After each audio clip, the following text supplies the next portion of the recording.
Miqtë e mi, përshëndetje. Sot, siç e shikoni, gjendemi në natyrë të hapur, po kemi lëvizur nga kryeqyteti. Kemi ardhur në Rëshen dhe konkretisht gjendemi në vreshtat e kantinës Arbri. Pranë meje kam zotin Frank Kaçori, i cili për më se 10 vjetësh ka ngritur një kantinë shumë të suksesshme. Megjithatë, dëshira jonë ishte që ne gjithçka ta nisnim nga terreni, të shohim atje ku ka lindur dhe ku është kultivuar dhe vazhdon të kultivohet rushi i varitetit Kallmet në Zgaboj. Përshëndetje. Përshëndetje. Nuk e di në e thash mirë, po na pëlqeu ta nisnim që këtu. E thatë shumë mirë. Ne jemi në vreshat e kantinës Arbri. Këtu kemi njërin nga vreshat e kantinës, është një sipërfaqe për 7 hektarësh, llojit Kallmet. E them llojit Kallmet sepse ne si kantinë jemi fokusuar tek varietetet autoktone shqiptare. Kallmeti, sheshi bardh. Sheshin e bardh e kemi në një parcel tjetër, këtu e kemi një 7 hektar, e gjitha është Kallmet.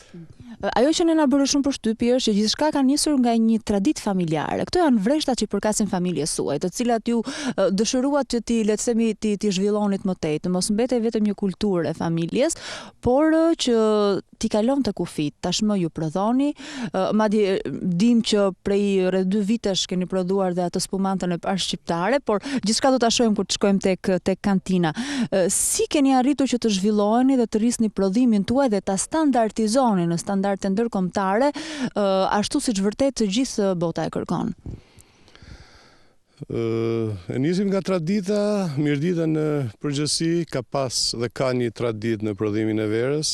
Nisë edhe nga historia që ka mirdita në veçanti që është një zonë i trevë katolike. Kisha ka bë vazhdimisht nxitje për kultivimin e rushit të vreshtave. Si kantinë, ne kemi filluar në vitin 2003, u zgjeruam, nisëm me 2 hektar, tani si kantinë kemi një sipërfaqe të konsiderueshme, është një sipërfaqe prej 20 hektar. Si arritët ta zhvilloni teknologjinë, sepse sigurisht kur bëhet fjala për familjen, gjërat njëherë zhvillohen në mënyrë pak artizanale dhe popullore, ndërkohë që tashmë gjithçka është zhvilluar dhe është ngritur në një teknologji të standardeve të larta. Nga eksperiencat që morëm në aktivitetet ndryshme, me thënë të drejtën, sigurisht Italia është një ndër vendet më të afërta dhe eksperiencat janë shumë të mëdha. Ne bashkëpunojmë me një studio enologjike italiane. E nisëm 2 hektarësh, pastaj erdhëm duke u zgjeruar, teknologjia erdhi duke u avancuar nga viti në vit, duke shtuar makineri, duke marrë eksperjenca, duke jep shumë shpresë gjithë puna që shohim që keni bërë këtu në vresht, në kantinë, shohim që janë punësuar shumë nga njerëzit e zonës, ju këtë profesion që e keni zhvilluar prej vitesh, po ja lini edhe djalit tuaj duke profilizuar dhe në arsimin për katës. Kjo duket shumë pozitive. Këtu në këto vreshta, me thënë të drejtën, edhe janë nxit shumë nga këto fermerët e vegjël. Është një zonë që në mirëditë diku në këtë krah, Bukmir quhet, është një vresh shumë i njohur. Kultivimi i Kallmetit aty ka nisë që në vitet 70 nga agronomi i njohur Todi Gjermani, i cili ka bë një rreth 100 hektar vreshta në këtë zonë në mirëditë, vazhdon të ruhet si traditë, vazhdon të jetë Kallmeti dhe ne me Kallmetin kemi pas jashtëzakonisht sukses. Ndërsa për sa i përket eksperiencave dhe aftësimit të stafit, ne kemi menduar, domethënë, kështu që ky është një lloj biznesi që trashëgohet. Domethënë unë nis me pak, pastaj brezat, nëse kanë vullnet dhe ashtu, e çojnë akoma më përpara, siç e tha dhe ju. Djali ka studiuar në Universitetin e Bolonjës për vreshtari e enologji, është specializuar në Universitetin e Firenzës, po për enologji, kështu që them se jemi në rrugën e duhur. Çfarë impakti ka produkti juaj tek të huajt? Dim që shumë personalitetet huaja kanë provuar verën tuaj, madje disa e kanë dhe në koleksionet e veta private. Dim që Papa kur erdhi këtu piu verën tuaj. Në shumë evente protokollare shërbehet vera juaj. Po kjo është e veçanta sepse teknologjia është e para. Të prodhosh një verë të mirë, e para do të kesh vreshtat dhe një rrushë të mirë. E veçanta është sepse çdo i huaj që vjen në Shqipëri nuk preferon, për shembull një francez nuk preferon të pijë një verë franceze. Një italian do të kërkon një verë, pra të huaj që vjen në Shqipëri kërkon gjithmonë të pinë një produkt që është prodhuar në Shqipëri. Dhe kjo ka qenë domethënë dhe vetë zgjedhja jonë si kantinë duke u fokusuar tek prodhimet autoktone, na ka bërë që të jemi në këtë nivel që jemi sot. Mirë, unë tani kam dëshirë që bashkë me shikuesit ne të zhvendosemi në ambientet e kantinës, të takojmë të djalin tuaj dhe të shohim realisht puna se si vazhdon në proceset më të rëndësishme me teknologjinë që ju na tha që është vërtet e standardeve të larta. Faleminderit. Faleminderit dhe juve.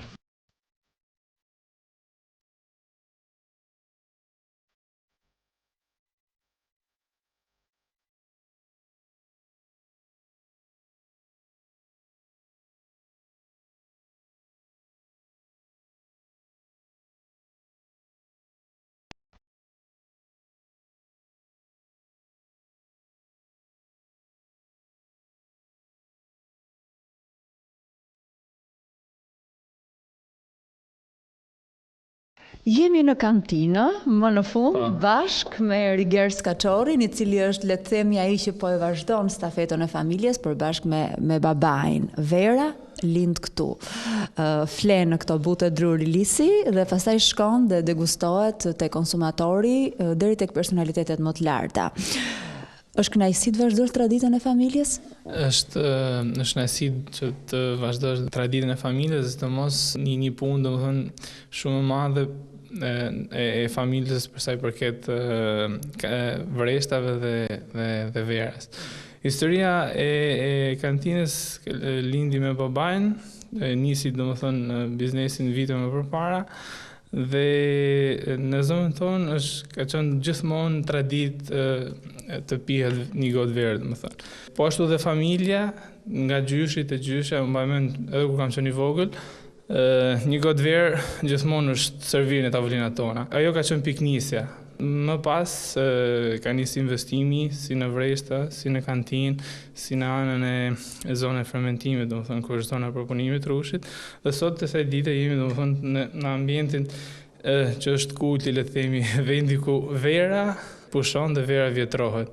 Pra vera maturohet me kalimin e kohës. Është një ambient shumë i mirë dhe vërtet kurohet me gjitha detajet e vogla, sepse është vendi ku nuk du të ketë luhati temperaturash, nuk du të ketë papastërtira, gjërat ndryshme dhe ne punojmë jashtëzakonisht mirë me gjithë seleksionimin e viteve të verës dhe ndarjen e tyre.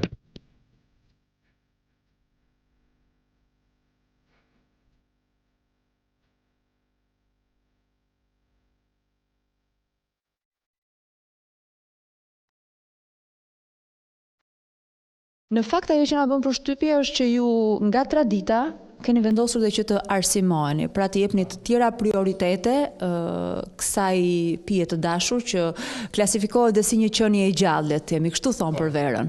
Vera jeton. Lënda parë, domethënë rushi përpunohet dhe bëhet ndarja e verës nga mushti, aty fillon vërtet dhe merr jetë vera. Kam studiuar jashtë kufive shqiptar, jam i diplomuar në Universitetin e Bolonjës për enologji, jam një ndër studentët e parë shqiptar të diplomuar për këtë degë, jashtë kufive shqiptar, i specializuar po ashtu në Universitetin e Firencës, kam një eksperiencë shumë madhe në Itali, në gjitha regionet për sa i përket verës, për sa i përket traditës, për sa i përket zhvillimit të këtij lloji biznesi, domethënë të këtij lloji profesioni.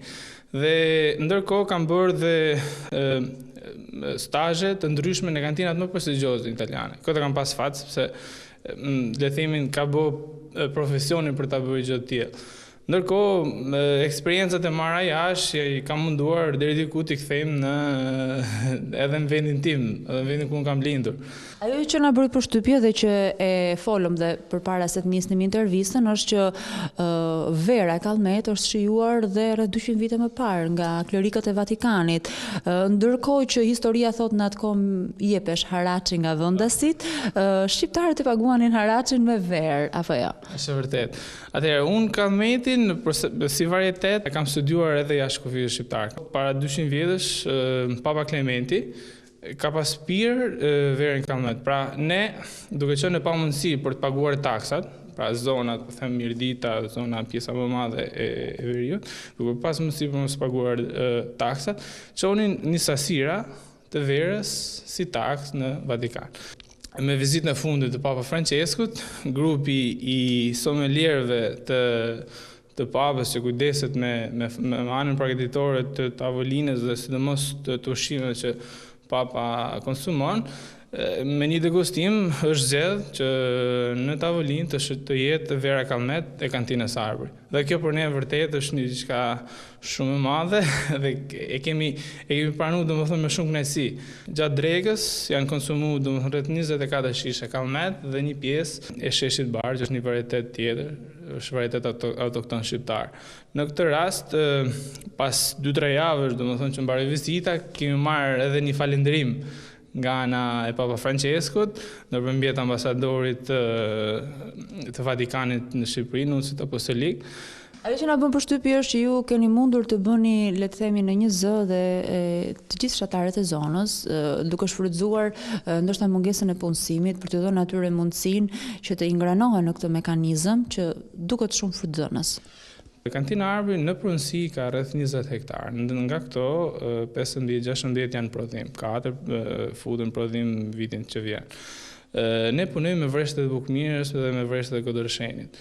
Vreshtet e Bukmirës janë rreth 50-60 familje që gjatë gjithë vitit Kantina Arbëri dhe stafi i saj ndihmojnë për sa i përket trajtimeve, për sa i përket problemeve që mund të ketë lënda pa rrushit, domethënë në vresht, dhe gjatë gjithë vitit jemi suport. Edhe pse këto bute janë të mbyllura, do të kemi mundësinë ose shansin që të shohim mënyrën se si ju e provoni? Jam shumë dakord. Direkt mund të bëjmë degustimin për të parë domethënë gjendjen ku vera, në çfarë stadi vera ka arritur domethënë deri diku të maturohet dhe të shohim domethënë se si është qëndrimi i saj në anën e drurit. Ju keni një gotë në dorë, keni dhe një pjesë që me sa duket do t'ju ndihmoj për të marrë verën. Hequr verën nga ena e drurit, nga bariku, po ta quajmë në gjuhën profesionale. Në këtë moment shikohet qëndrimi ose le të themi maturimi i verës në enën e drurit. Direkt mund shikojmë duke impakti i parë është impakti viziv. Pra shikon kolorin, që është shumë i rëndësishëm. Shikon anën le të themi vizive të verës. Direkt mund kalon tek ana e dytë që është nuhatja. Pra nuhatët ti shikon nëse vera ka shije jo të mira, po ta quash. Ka aroma të tjera. Ka aroma të tjera, po në këtë rast aroma vërtet cilësia karakteristike e Kallmetit dëgjohet. Pra do të thotë që vera në këto 10 muaj, 11 muaj që ka nejtë në enën e drurit, do të thotë që ka nejtë mirë. Pra nuk ka pas probleme. Është shumë e rëndësishme që bariku gjatë gjithë kohës, të paktën një herë në 2 ditë kontrollohet dhe nuk do të ketë sasira bosh në enën e drurit. Pra do të jetë gjatë gjithë kohës plot për mos pas kontakt me ajrin. Në këtë rast bëjmë provën e tretë, që është prova shijes. Pra shohim që nëse vera edhe nga ana shijes ka probleme. Nëse do të ketë probleme, normalisht do thotë që ka nejtë mirë.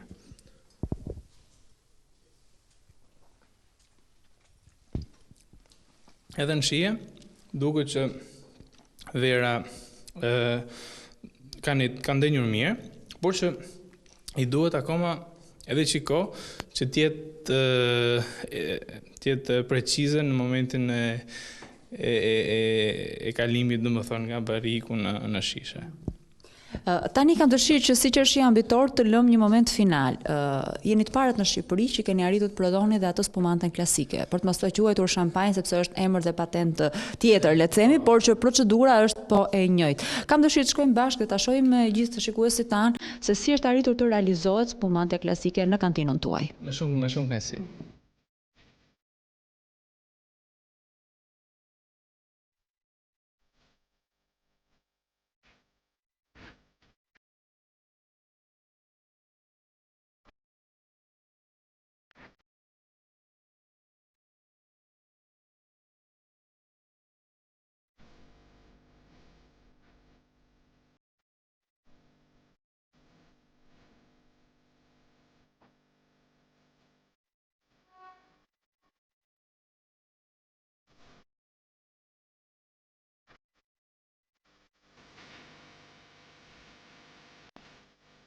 Rigjes, kemi kaluar këtu në ambientin tjetër, ku fle spumantja klasike. Prej sa kohësh keni arritur të realizoni këtu në procedurën siç bëhet vërtet? Atëherë, projekti, domethënë ideja ka nisur rreth 3 vite më parë kur isha me studime.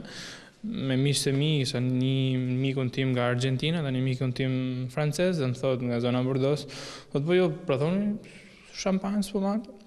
Thash, të më drejtën jo.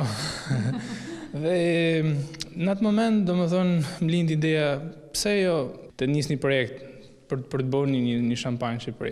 Morëm verën, e ndam, sepse rrushi do tjetë pak më pak do të merret përpara nga vreshti. Jo për shembull në shtator, por të merret në fillim shtator. Aty filloi procedura. Me miqtë tanë, pas gjitha pajisjeve, filluam domethënë mbushjen, ndarjen e verës re për ta futur në shishe, sepse momentin e parë që futet në shishe vendoset një tap, që është le të themi tap bire, sepse është përkohësisht. Pas një periudhe 18 muajsh, që është bërë fermentimi, ajo merret, vendoset një pajisje të ftohtë, mbi 90 gradë, dhe në momentin e parë që shtohet hiqet tapa dhe vendoset likeri. Likeri është sekret për çdo kantinë. Po të shkosh edhe jashtë, formula likerit nuk tregohet sepse është vërtet aty është rëndësia. Tani ju keni një dhomë degustimi. Besoj që do ta kemi atë shansin që të hapim një shishe dhe ta provojmë produktin tuaj. Shampanjën e parë shqiptare që është produktu. Domethënë arbër spumante. Shkojmë e shohim atëherë.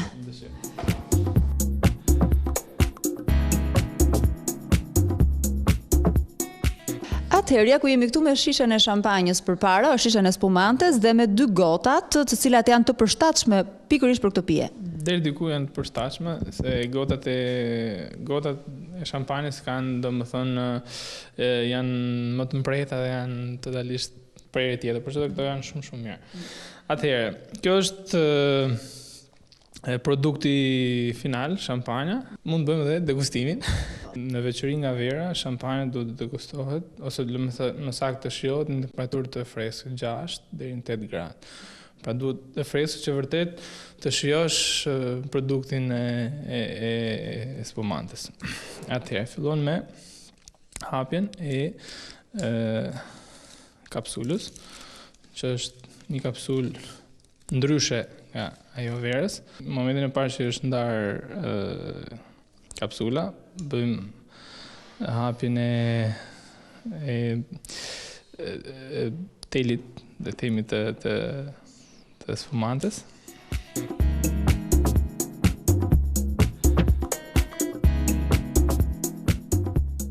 Në të moment nuk po bëjmë domethënë lëvizje që të bëje zhurmë, sepse nuk duam që të bëje shumë zhurmë, sepse edhe do thënë nga pare që ka, i bi që të ketë